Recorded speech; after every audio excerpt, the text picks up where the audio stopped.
Hi everyone, welcome back to our English channel tell English. ఈరోజు వీడియోలో రోజు తరచుగా మాట్లాడే కొన్ని తెలుగు సెంటెన్స్ని ఇంగ్లీష్లో ఎలా చెప్పాలో చూద్దాం. రోజు ఇలా కొన్ని సెంటెన్స్ కనుక నేర్చుకుని ప్రాక్టీస్ చేసినట్లయితే ఇంగ్లీష్ అనేది చాలా ఈజీగా నేర్చేసుకోవచ్చు. మరి వీడియో ఎక్కడ స్కిప్ చేయకుండా ఎండ్ వరకు చూసి తప్పకుండా ఒక లైక్ చేసి మరెన్నో ఇలాంటి యూస్ఫుల్ వీడియోస్ కోసం ఛానల్ని వెంటనే సబ్స్క్రైబ్ చేసుకోవడం అస్సలు మర్చిపోద్దు. మన ఫస్ట్ సెంటెన్స్ వచ్చేసి, నేను ఇప్పుడే వస్తున్నాను అంటూ ఉంటాం కదా ఎవరైనా ఫోన్ చేసినప్పుడు. అలాంటప్పుడు ఇంగ్లీష్లో I'm just coming. I'm just coming అంటే నేను ఇప్పుడే వస్తున్నాను అని. అలాగే ఏం చేయాలి అని అడుగుతుంటాం కదా, ఏం చేయాలి నాకేం తోచట్లేదు అని అడగాలనుకున్నప్పుడు what to do. What to do అంటే ఏం చేయాలి అని. అలాగే నెక్స్ట్ సెంటెన్స్ వచ్చేసి, నా మాట విను అని చెప్తుంటాం కదా పిల్లలకి కానివ్వండి, ఇంట్లో వాళ్ళకి ఎవరికైనా. దాన్ని ఇంగ్లీష్లో listen to me. Listen to me అంటే నా మాట విను అని. అలాగే నిన్న ఎందుకు రాలేదు అని అడుగుతుంటాం కదా, దాన్ని ఇంగ్లీష్లో why did not you come yesterday. Why did not you come yesterday అంటే నిన్న ఎందుకు రాలేదు నువ్వు అని. అలాగే నీ మెదడును ఉపయోగించు అని చెప్పడానికి use your brain. Use your brain సరిగా ఉపయోగించి ఆలోచించు మెదడుని అంటూ ఉంటాం కదా, అలాంటప్పుడు ఈ సెంటెన్స్ని మనం యూజ్ చేయొచ్చు. అలాగే దానిని తగ్గించు అని చెప్పడానికి రెడ్యూస్ ఇట్. రెడ్యూస్ ఇట్ అంటే దానిని తగ్గించు. రెడ్యూస్ ఇట్ అంటే దానిని తగ్గించు అని. అలాగే అది కొంచెం ఖరీదైనది. ఏదైనా వస్తువు కానివ్వండి, క్లాత్స్ కానివ్వండి, కొంచెం ఎక్స్పెన్సివ్ అనుకోండి, అది కొంచెం ఖరీదైందని చెప్తుంటాం కదా, దాన్ని ఇంగ్లీష్లో it's a little expensive. It's a little expensive అని చెప్పాలి. అలాగే నువ్వు ఎలా చేయగలవు అని అడుగుతుంటాం కదా, ఏదైనా పనిని దాన్ని నువ్వు చేయగలుగుతావా, నువ్వు ఎట్లా చేస్తావు అంటుంటాం కదా, దాన్ని ఇంగ్లీష్లో హౌ కెన్ యూ.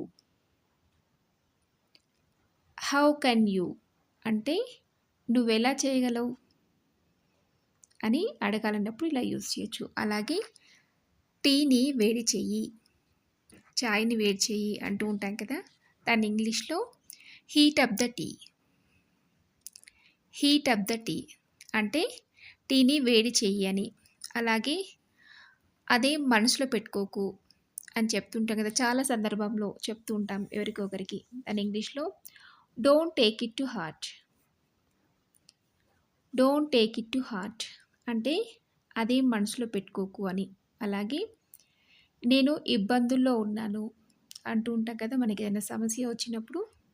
దాన్ని ఇంగ్లీష్లో I'm in trouble. I'm in trouble అంటే నేను ఇబ్బందుల్లో ఉన్నాను అని.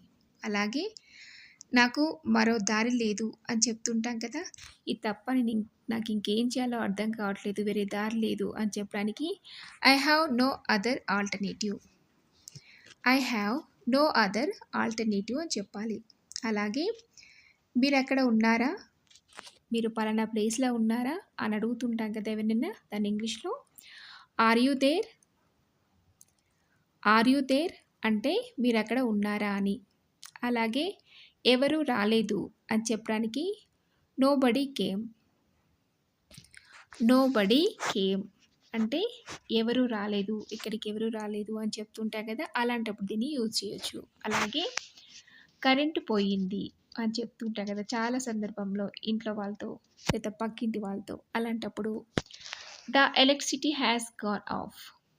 The electricity has gone of అంటే కరెంటు పోయింది అని. అలాగే నీ దృష్టి ఎక్కడుంది, నీ ధ్యాస ఎక్కడుంది, ఇక్కడ లేనట్టున్నావు నువ్వు అంటూ ఉంటాం కదా, దాన్ని ఇంగ్లీష్లో where is your attention. Where is your attention అంటే నీ దృష్టి ఎక్కడుంది లేదా నీ ధ్యాస ఎక్కడుంది, నువ్వేం ఆలోచిస్తున్నావు, అలాంటప్పుడు దీన్ని మనం యూజ్ చేయొచ్చు. అలాగే ఎందుకంత సిగ్గుపడుతున్నావు, ఎవరైనా సిగ్గుపడే వాళ్ళు అంటూ ఉంటాం కదా, దాన్ని ఇంగ్లీష్లో why are you so shy. Why are you so shy అంటే నువ్వెందుకంత సిగ్గుపడుతున్నావు అని. అలాగే నెక్స్ట్ సెంటెన్స్ వచ్చేసి బీ కేర్‌ఫుల్ అంటే జాగ్రత్త. బయటికెళ్ళేటప్పుడు చెప్తూ ఉంటాం కదా! జాగ్రత్తగా వెళ్ళు లేదా జాగ్రత్త అని చెప్తూ ఉంటాం కదా! ఏదైనా విషయంలో దాన్ని ఇంగ్లీష్‌లో బీ కేర్‌ఫుల్ అని చెప్పాలి. అలాగే ఇంకేమీ లేదు. ఇంకేం లేదు చెప్పడానికి, ఇంకేం లేదు చేయడానికి, ఇంకేం లేదు అంటూ ఉంటాం కదా! దాన్ని ఇంగ్లీష్‌లో నథింగ్ ఎల్స్. నథింగ్ ఎల్స్ అంటే ఇంకేం లేదు అని. అలాగే నువ్వు చాలా బాగా చేశావు అని చెప్తూ ఉంటాం కదా! ఏదైనా పనిని ఎదుటి వాళ్ళు కానివ్వండి, ఇంట్లో వాళ్ళు కానివ్వండి బాగా చేస్తే నువ్వు చాలా బాగా చేసావు అంటాం కదా! దాన్ని ఇంగ్లీష్‌లో you did very well. You did very well అంటే నువ్వు చాలా బాగా చేశావు అని. అలాగే నా ఉద్దేశంలో లేదా నా అభిప్రాయం ఏంటంటే అని చెప్తూ ఉంటాం ఏదైనా సిట్యుయేషన్‌లో. దాన్ని ఇంగ్లీష్‌లో in my opinion. In my opinion అంటే నా ఉద్దేశంలో అని. అలాగే నేను ప్రస్తుతం బిజీగా ఉన్నాను. ఏదైనా మనం చాలా బిజీగా ఉన్నప్పుడు ఎవరైనా మనల్ని రమ్మని పిలిస్తే ఇలా అనొచ్చు. I am busy right now.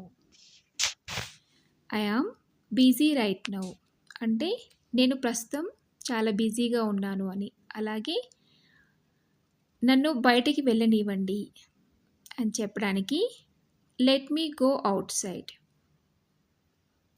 Let me go outside అంటే నన్ను బయటికి వెళ్ళనివ్వండి అని. అలాగే నెక్స్ట్ సెంటెన్స్ వచ్చేసి ఏం జరుగుతుందో చూడు. ఇదంతా చేసావు కదా! ఇప్పుడు ఏం జరుగుతుందో చూడు ఇప్పుడు అని చెప్తూ ఉంటాం కదా! దాన్ని ఇంగ్లీష్‌లో see what's happening. See what's happening అంటే ఏం జరుగుతుందో చూడు అని. అలాగే నెక్స్ట్ సెంటెన్స్ వచ్చేసి నాకు నీ సానుభూతి అవసరం లేదు. మనకి నచ్చని వాళ్ళు ఎవరైనా మన మీద జాలి చూపించినప్పుడు ఇలా అంటూ ఉంటాం కదా! నాకు నీ సానుభూతి ఏమి అవసరం లేదు అని. దాన్ని ఇంగ్లీష్‌లో I don't need your sympathy. I don't need your sympathy అంటే నాకు నీ సానుభూతి, జాలి ఏమీ అవసరం లేదు అని. అలాగే నేను విసుగు చెందాను. ఏదైనా మనం పదే పదే చేసి విసుగు చెందామనుకోండి, దాన్ని ఇంగ్లీష్‌లో I am board. I am board అంటే నేను విసుగు చెందాను అని. అలాగే సరేనా అంటూ ఉంటాం కదా! నీకిది ఓకేనా? సరేనా? అని అంటూ ఉంటాం కదా! దాన్ని ఇంగ్లీష్‌లో is that okay? Is that okay? అంటే సరేనా అని. అలాగే నువ్వు చేయగలవు. ఏదైనా పనిని మనకి ఎదుటి వాళ్ళు చేయగలరు అనే నమ్మకం ఉన్నప్పుడు మనం వాళ్ళని మోటివేట్ చేస్తూ ఉంటాం కదా! దాన్ని ఇంగ్లీష్‌లో యూ కెన్ డూ ఇట్.